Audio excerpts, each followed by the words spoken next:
Contra have asked me to test their designers. So in this video, I'm teaming up with fellow designers Sam and CJ to review 3 Contra designers. All 3 designers have created a brand identity for a conceptual fashion brand called Sin from the same brief. Sin is a haute couture alternative fashion brand. Either think red carpet or influencer fashion brand. The designers had to create the brand from scratch, and they got to choose whether they wanted to use AI to present the brand or not use it. So let's see what the designers came up with. First up, we have Serena.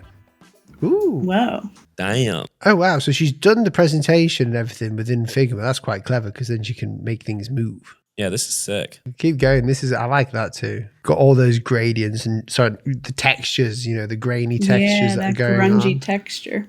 So yeah, this is cool. This is the kind of stuff that scares me as a designer. I'm not great when it comes to fashion stuff, right? I can make my own t-shirts at best, but when it comes to like fashion, I mean, I'm out of it completely. I actually don't take on any work anymore kind of in the clothing industry because it's super, super subjective, right? And there's a big taste side to it. So I appreciate this massively. I look at this and I'm like, damn, I want to make stuff like this. I couldn't do it. No, I'm quite similar in the same way. I do love making fonts that are designed for like high fashion labels. And I think if we go back to the first slide near me where it's like just the logo, the pairing of the type is really nice. I do love the fact that they've gone and made that sort of gritty texture on the SYN. So it has that sort of look that it has been in a computer because it's got the computerized type in there, but it's got that, the rough edges towards it, which is what you'd expect for something a bit alternative. And then just like with the secondary type, it's like a copper plate. So it's very odd, but it looks like high end in a sense, sort of like this sort of alternative fashion statement, the sans serif with like traditional copper plate is what I mean, is like crazy. I like that. This is a tough brief to nail. From what I heard of it, the idea of it being grungy yet highly premium. Those two worlds don't usually collide very much, and I think they've nailed it here. Like you're saying with that, the beautiful type that's got all that lovely rough edge to it, that feels that super grungy, and then paired with something beautiful, something calligraphy, something like that, and they actually shouldn't go together, and somehow they've made them work. Somehow they're communicating quite well. I get massive props to it. No, yeah. What do you think, Sam, of like this poster thing? That crazy texture they have in the background with it almost looks like a plastic bag or like crumpled up paper. It's really clever and it really complements the brand well. Do you know what this reminds me of? This reminds me of, there's a book that I absolutely love called More is More, which is like this sort of basically anti-minimalism in a sense, where they just like textures over colors over just like loads more within the design. And it kind of reminds me a bit of that with these textures, because I think a lot of the time for me as a designer, because we work with corporate brands or maybe hospitality brands, Sam, you work with us on these, so you kind of get where we're coming from. We don't really apply that many textures like this, and I think that's what the big difference is here, and you can almost feel it when you're looking at it, which gives it that. I think it's just that different vibe, the textures within it, as well as like this sort of compositions that they're using. That's a really cool animation. Did they made all these animations as well? I'm shocked. Yeah, this is really high-end work. The icon, I believe, is formed out of the S repeating, if anybody spotted that. Yes, the S from the full logo type turned into a mark, sort of repeated 4 times. Well, it's repeated and then reflected and then down again. It's the composition of everything for me that I absolutely admire the most in this. Again, of that super grungy, very abstract mark, those 4 S's, then paired with these beautiful grid-like structures and perfect photography, and then this wonderful kind of calligraphy type over the top. Technically, in my head, these would never work together. Like, I'm not maybe brave enough, I think, to sort of play with all of these things together. And I think that's what's kind of beautiful about this. It's a very brave direction for a brand identity, and done really fast. I need to work a little bit faster, a little bit harder, I think, on some of my stuff. This is good. This is really good work. Yeah, 1 week is crazy. This is really impressive. Of course, I was just going to say, Sam, it's crazy. 1 week and the amount done. Not only have they created all these different lockups for the logo, they've created the the basically combination mark, badge, full type logo in a very strange way. So one thing that I thought was like totally out of fashion, where you cut out the type from the sans serif type. When you cut that off, that's what we used to do, like to make things look, I don't know, a bit cool. But it kind of went out of like fashion and trend in design, because I guess people like to compose them differently. But it works so well here, and it's kind of ironic because it's that's a fashion thing, and you wouldn't normally see that as a fashionable thing to do in design in itself anymore. But the fact that they've created 4 different lockups for it that look really good. I love the label one at the bottom left there. That's so sick. The fact that they've done that is in a week, madness. I could see that label in the bottom left being like on the clothing, like as a tag, Yeah, it'd work great inside of like a neck collar, anything like that. Like all those lovely subtle little touches you can create. My only gripe that I think I would have if I could give it any level of constructive criticism at all is just the badge mark feels a little bit disjointed to the rest of it, where we don't see the cohesion of that SYN that we see everywhere else. We're just kind of missing it in that one thing. It doesn't quite feel a part of the entire family. So, I mean, that only looks like that because it's all next to the others. And maybe if this was put in a different situation, maybe it was somewhere else on the tag, it would look absolutely great. And I still think it looks great. It just, as a set, as a sort of suite of marks together, that would be my only gripe there. And I agree with you, actually. And I think if you were to fix it, not saying that it needs to be fixed, because I think it looks cool. And I think in the ways that they've designed it, it will most likely work where they've designed it for.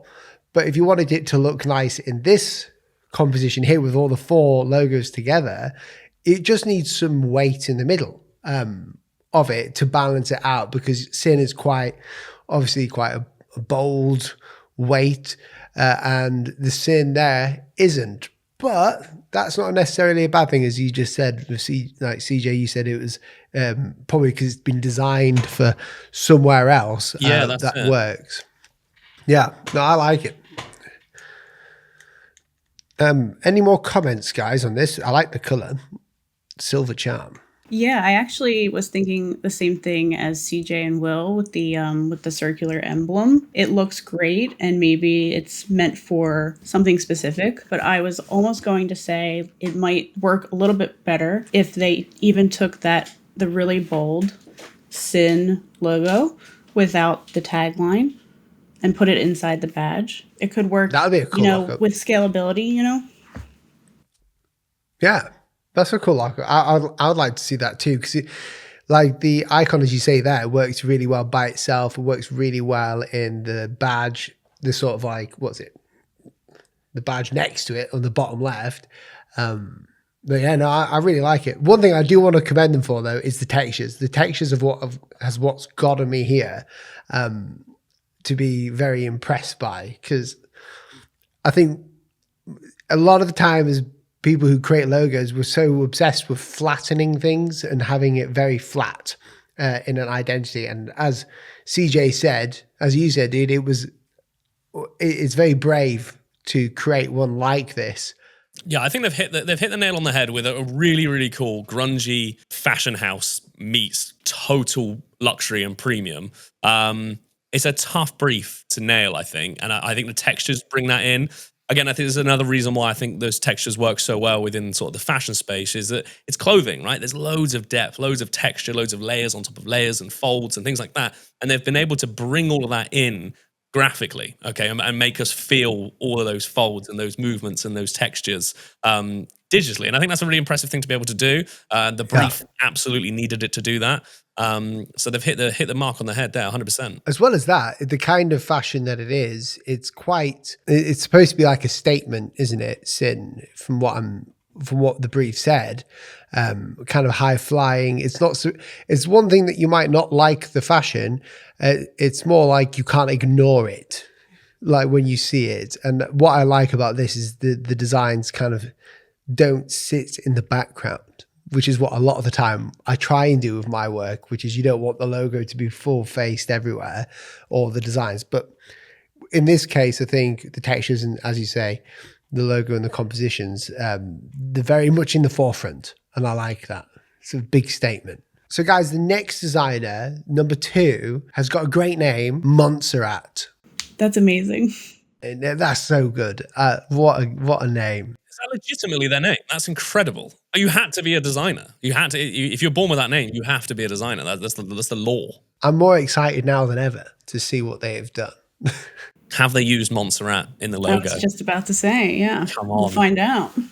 Okay, Ooh. so this is interesting. Oh, wow, this is different. Yeah, this is a very different direction from the first one we've seen, which I'm buzzing about. It would have been hard if there's 2 that are very similar. So this is cool to see a completely new direction of the same brief. Look, what a mock-up that is. Sorry, like, can someone I love it because it's so different, but what is it? I mean, I'm guessing it's a hair clip. I don't know how they've made that. That's incredible. Right. Oh, wow. Okay, mood board. Yeah, so very, very statement heavy, if that's the word. Very alt, very moody. I love it. Oh, I like this. Oh my goodness, that type. Oh, I do like that type. Yeah, this is really cool. I absolutely love this kind of like, it feels very retro 70s, 80s, and all of the beautiful reflections and the metals and everything like this. That's kind of bringing in that more grungy. It's a very different kind of grunge now, and we're still seeing the same sort of textures from the last one with that grain in the background. But I'm really, really liking where this one's going. At the moment, I'm not sure exactly. We're going to find obviously what the rest of the logo suite is, but I'm not entirely sure kind of what's the primary mark, what's the secondary, where they're going to be used or how they're going to be used. But so far, I'm really, really intrigued. Yeah, I wanted to see that. I wanted to see which logo that they've gone for. I think it will be a logo type because with high fashion, it will be, here we go. Primary logo. That makes more sense. I do like this. And I think, it's a custom drawn one. I can see that. Like, do you know how I can see that? With the S. The S is the hardest letter to draw in vector. And it's a pain in the backside to do. And they've done such a good job in creating a very sharp edged S whilst keeping it kerned and keeping the proportions correct. I absolutely love it. But that's just me nerding out on the type. No, I agree with you. S's are a nightmare to kind of create, or anything custom with an S. I had a project not long ago that had a custom S right in the middle of it. And it took me weeks and weeks and weeks to get right. Like optically, something just doesn't click with it. The fact this is custom, they've crushed that because there's nothing jarring me about the S. It looks really, really well put together. I really like the sharpness of this one, as opposed to the first one that we saw. Much, much bolder, much shorter, much wider. We've gone completely the other direction. We've gone much thinner, taller, sharper, and I think that's quite exciting to see. And I'm really excited to see how the rest of it plays out. It's also beautiful how they've connected the serif of the Y and the N. It gives that a really nice flow. I agree as well. I'm just looking at them. Like there's different serifs in there. You've got this really sharp pointed one, and I've only just noticed this. It surprisingly works really well.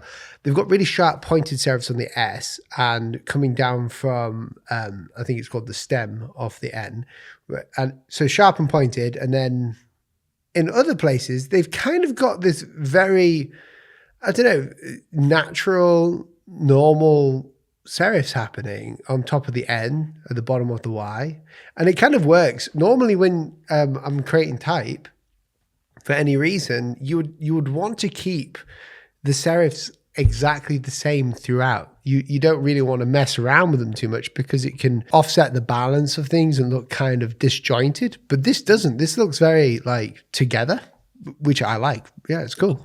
I didn't notice it until you said it, actually. Yeah, there's 2 different types of serifs on there, aren't there? You've got these much sharper ones, and then you've got those more like slab-like serifs.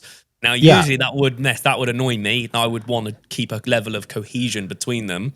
Somehow, I think it's figured out. I think it's a weight thing. I think there's kind of a balance, optical balance that we're seeing there in those ends. I think if they were too thin, like they're done on the S, I think the S would look really heavy, and then the N would look too light. And I think the way they've been able to make the S and the N together sort of weigh the same optically is by having that bit more of a slab-like serif. That's what I'm thinking from what I'm seeing. So it does, although it breaks a few rules, it kind of works. But that's kind of the point of the brief, is like, how do we break as many rules as we possibly can, be quite a brave project. And I think, I like it. It's risky, and I'm into it. I found another one that they've broken. here, right, what we're seeing, it's not really a rule. A lot of the time we create perfect ellipses, perfect circles in our work because we think that's just geometrically perfect. They've created this nice oval with this, and I know they kind of had to create that sort of flair. And because this doesn't look too polished, I really like this because it doesn't look too polished. Does that make sense? Like the type is kind of here. You've got the perfect weight representation all the way around the oval. Like going that sort of flourish coming from the end. But because it doesn't look like it's been through a computer, I really appreciate that. And that's just from the little parts of the S being a bit squarer, parts of the N being a bit more like kind of floral is what I would describe it as. Yeah, I don't know if you guys can see what I'm seeing, but that's really interesting to me how they've made it look less like it's been on a computer. Yeah, absolutely. And the fact that they made this emblem into an oval, there's something about ovals that just feel more premium to me. So yeah, I'm going to agree with Sam on that. There's something about I think in that higher end, upper sort of premium look. That's things like the ovals, those what I call squircles, those not quite squares, not quite circles, somewhere in between.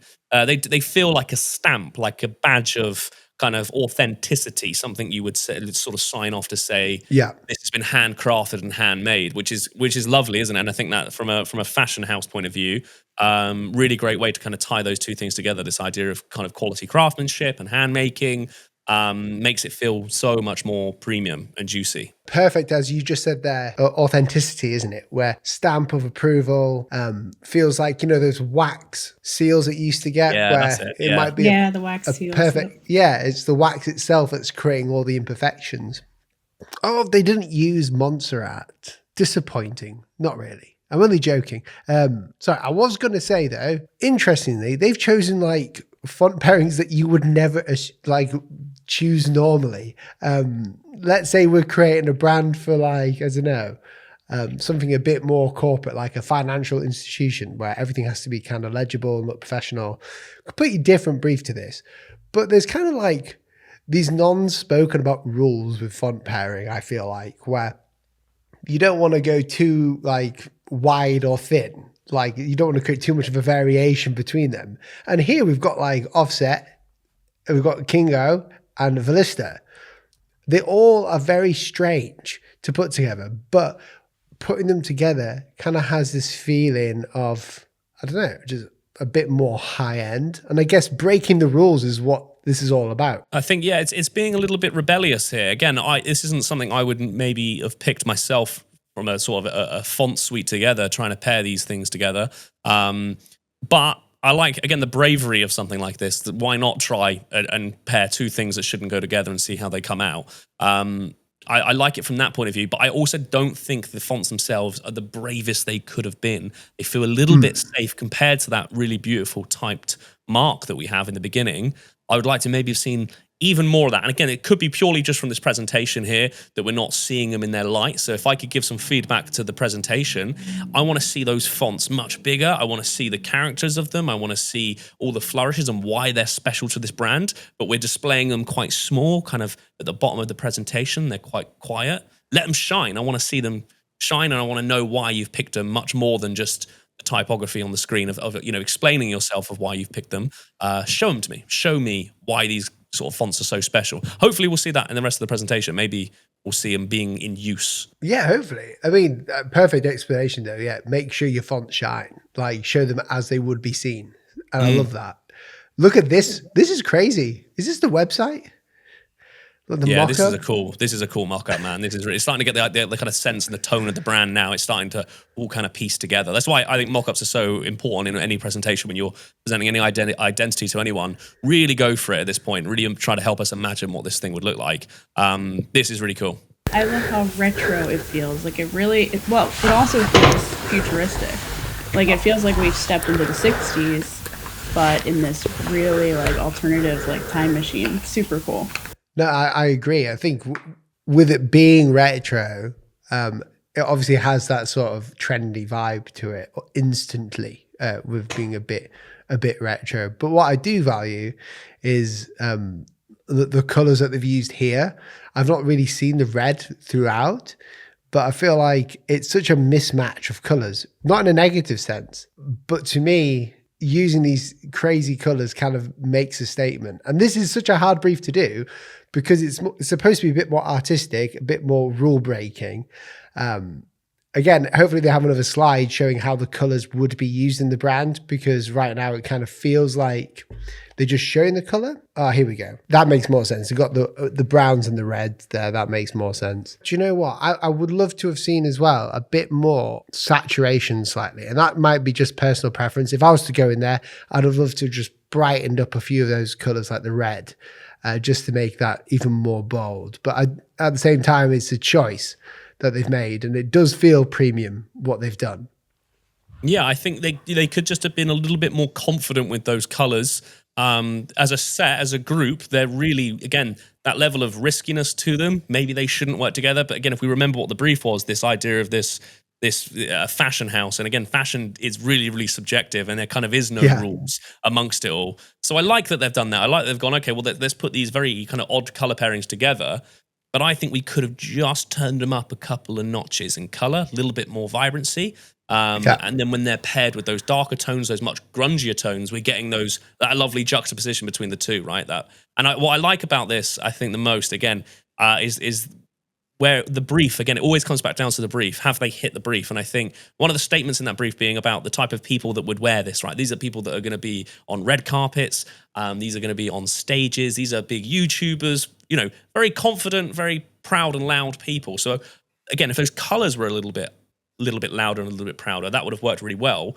But what they've done here is very risky. Not the every man would wear this and want to put this on their clothes and that. And that's kind of the point. This is for people that are very confident, going to get on stage, going to get on camera, and be very confident out there. And I think this mark and this identity and the colors do it. I think we could have just knocked it up another notch. Perfectly explained as well. I do love the markups though, like that blue SYN down at the bottom, right? How have they done that? I don't know. They feel really, really real. The photography, the mock-ups in this is unbelievable. Sam said it perfectly about this, like, future meets the past, and there's like a bit of a collide happening there between those two. And I think that's, like the fashion itself feels very, very futuristic. And then the style of photography and the muted colors and then the metallics feels old and retro. That's really, really cool. They've nailed that. Yeah, the imagery is just on point. On this one, I really like the imagery on this one. That's probably my favorite thing, is the art direction that they've gone for. And again, bumping up those hues and saturations and colors. Just make it like things like this is cool as well. But I think the best image out of this presentation for me that kind of sells the idea is probably this one, or the one with the laptop, because we're seeing everything in action, aren't we? And within presentations, it's all about trying to get the client to see the reality, the realness. It's nice to now see some of that type being used. So obviously when we first saw the type in the presentation, I wasn't convinced that they were working together. Now I've seen it in those mock-ups. We've got that big, beautiful sort of serif typeface that's narrower being used in massive headlines and statements, and then the other typography working together. So now I've seen it in the flesh working together. I'm sold. I completely see the idea and the art direction. Yeah, this is really good. So as an optional part of the brief, we said that they can use AI to present things and to use it within this. Obviously, they've only had 1 week, and as you can see, these images from Monserrat, these were created with AI, but they really do show the brand and the imagery, the style that they're going for. So for having 1 week and being able to create this imagery just to show us the work, like things like this, it looks amazing. So we also have an AI animation as well within this to kind of help explain their vibe as well. And you can see here they've used AI with Sin everywhere. You can definitely tell AI is being used within this, but I think it does get across the idea pretty well, the imagery. It definitely helps sell the idea of the brand in an efficient way, especially with only having a week.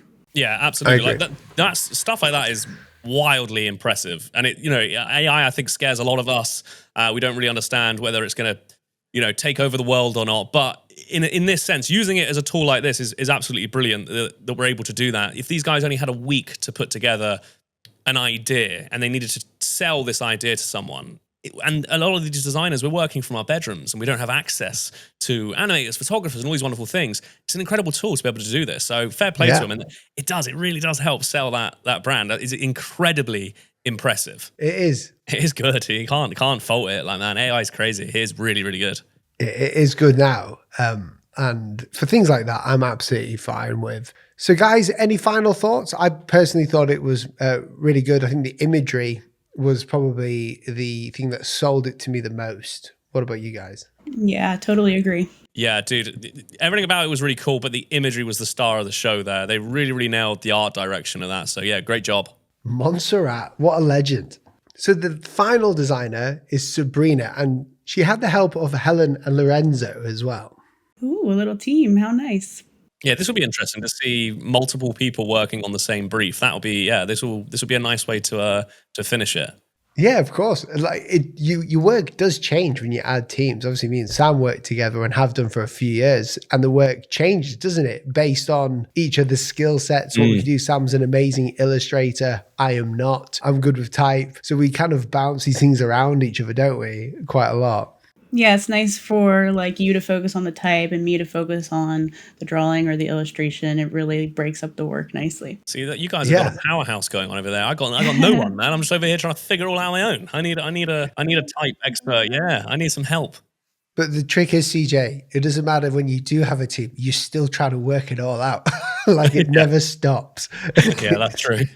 Anyway, look at this. This is crazy.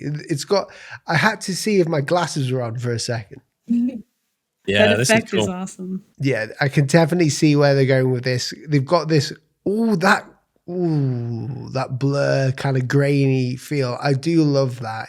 If you zoom in on this, what I love about this type, when you zoom in, it bleeds in because the tracking is so narrow, if that's the word. They've got less tracking on. What is it? Reduce the tracking. Yeah. They've reduced the tracking so much that the letters bleed into each other and creating that gradient not gradient, the grain. It's just so nice. Yeah, it looks like old school New York City printed, kind of like rough screen printed or lino printed poster work, right? That gets really broken up, and you get that ink bleed. Like, so not only when the letters sort of hit each other from that tighter kerning, they actually interact with each other, and you get all these little ink bleeds and stuff. So it feels completely like it's been printed, very handmade, which is cool. This is a nice direction. Feels very similar to the first one. It looks like, from that grunginess and that kind of dot work going on. But I'd like to see, where else they've taken this. Yeah, of course. All right, so this is the competitive landscape. So I'm guessing they've gone ahead and kind of mapped out the competitors, seen what they do, and try and segment this brand away from these guys. So, I do like these title cards. They're really interesting. Really cool. Finding an insight. Let's go. This has been the sort of through line, hasn't it? Where they're just all rebelling in a sense, and they found different ways to go against the sort of rules of design, but make it look cool and interesting and readable at the same time. Yeah, there seems to be a common theme here happening in the brief. There's obviously something within the brief that sort of screams the idea of breaking rules and being rebellious, and we're sort of seeing that again here. I'm not sure as well. I don't know if the work that we're seeing here from the presentation is going to even be what the logo is going to be. I don't know whether this is just their branding as like a little kind of mini studio and agency, and actually we're going to see something really different right now, which is quite nice from a designer's point of view in a presentation. I feel like we're going to get a surprise, and that's quite exciting as a viewer to not just immediately see the logo and go, okay, great, now what happens?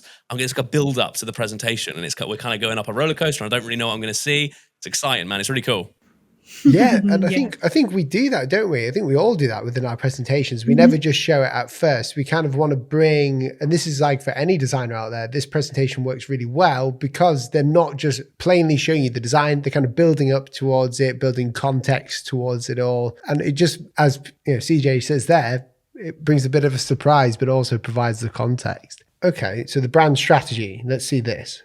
Your sin is showing. I love the messaging. It's got that kind of darkness to it where it's your sin is showing. Kind of, obviously, me being a Christian, that's kind of strange, but also kind of edgy. It's just really edgy. Like your sin is showing. It's a fashion brand, but also right and wrong. it's very like satanic a little bit at the minute. Like it feels like we're getting a little bit darker and a little bit darker and a little bit darker. I'm getting a little bit nervous now for what we're going to see. But that's like nailing the brief, in my opinion. It's very Hollywood. It's very, very Hollywood. Super, like Illuminati kind of feeling. Really dramatic. Yes. I think that's what I mean. Here they've got it perfect. The contrast is so. The one thing that I'm really enjoying about all this is the contrast that they've made.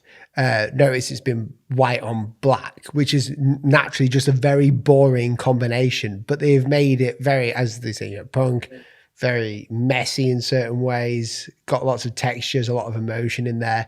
I love that. And with this red, it just pops out and it makes sense. Black, white and red for this sort of brand. That's so cool. The imagery is so good. Yeah, let's see the visual identity. Okay, cool. Wow. Very simple, but I mean, it works. Yeah, it's kind of the perfect way to sort of show a premium sort of fashion house, something like this. Usually they're incredibly minimal marks. Now, usually they're also sort of a sans serif type, uppercase, super wide tracking, a little bit boring, super, super minimal.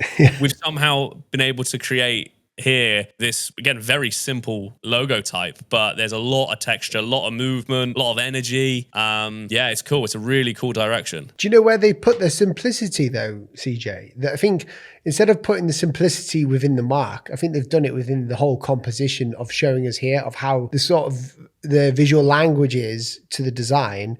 And I'm guessing with the fashion sense, that's what they're going for as well, where it could be quite minimal in a sense, and then go back to front, because a lot of the time we try and make one thing minimal and then we add things to other compositions, but in this case here a lot of them are very clean, so it's got that kind of juxtaposition throughout, if that makes sense. I feel like everyone tried to create that in that brief. I think there's been clear, obvious signs of how do we make something very disruptive and break rules, but somehow still create a level of system and grid structures and follow some kind of a rule.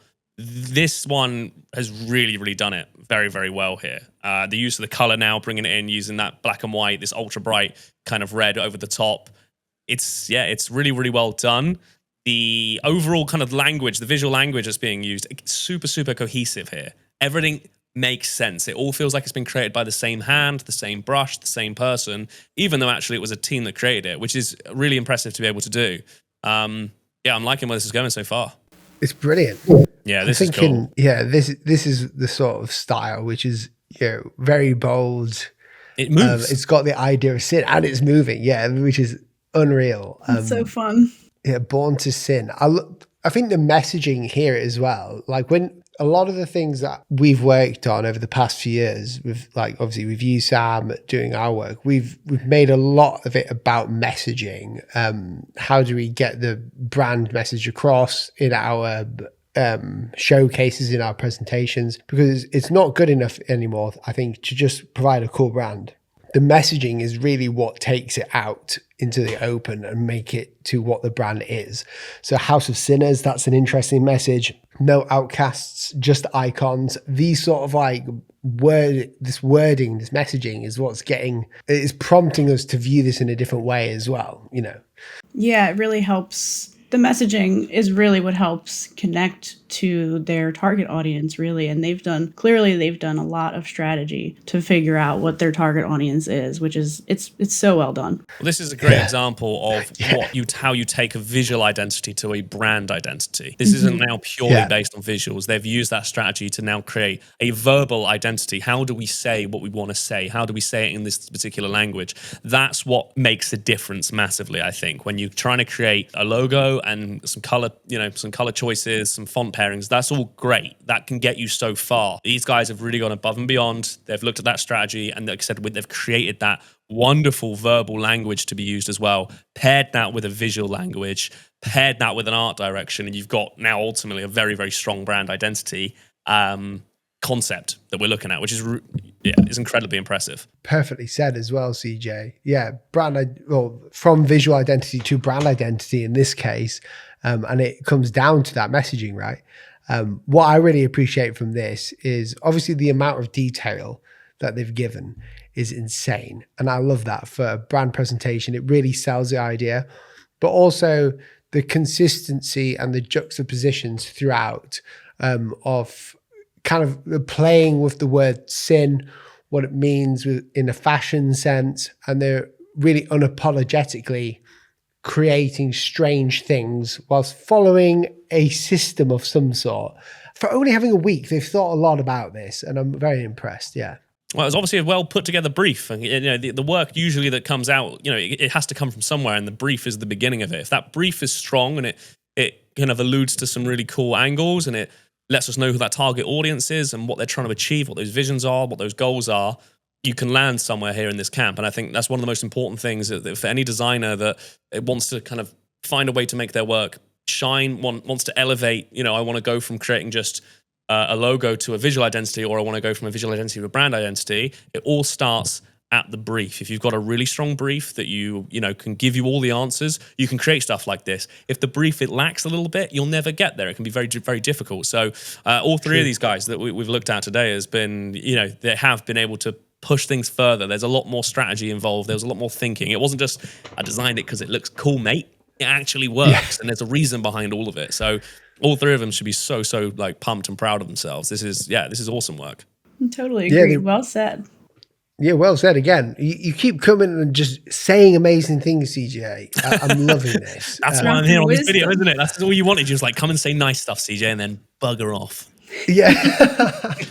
No, but honestly, they've done such a good job. I wouldn't say I'm surprised, because I was very expectant for Contra to do an amazing job, the designers are over there, because Contra is a platform for professionals to obviously start projects, hire people, get your portfolio up there. It's actually a really good place to invoice as well. And they are sponsoring this video as well, just so you guys know. And yeah, I'm very, very happy with what's come out of here. That third one, honestly, I love the detail. The other two, really nice as well. I think the one thing that I've appreciated throughout the whole process here is their levels of detail that they've gone to. And obviously the speed. I don't know how these people are doing this. It's crazy. Being able to create something with so much detail on the brief as well in such a short amount of time. The work that we've seen is incredible. I think the level of detail within each of these three projects were great, and the way that they presented them were also great. We had some like constructive things that we would personally do, just like with anyone, even with each other, we always have constructive things that we would like to see in each other's work. But overall, it's just been a pleasure to look through people's work, see how differently people receive briefs as well, and how interesting it is to see people's visual styles come into it as well. What do you guys think? Yeah, well, I completely agree. Like, it's really, really interesting to see all the different personalities come together and create different types of brand identities. And for me, it's just really inspiring to be a part of this and to see all the different work come together.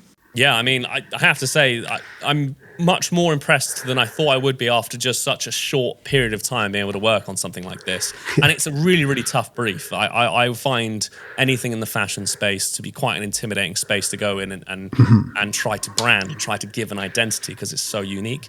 All three of them have executed on that brief. All three of them should be really, really proud with the level of work. And I think the one thing that's impressed me the most, which I think you both has mentioned, it's the level of detail they've gone into to showcase their work, as to present it like this is incredibly impressive. To be able to just not only go, hey, look, here's a logo, it's black, whites, all that good stuff, to go through this level of the mock-ups, to integrate AI somehow to try and speed up that workflow and really, really sell this work to me.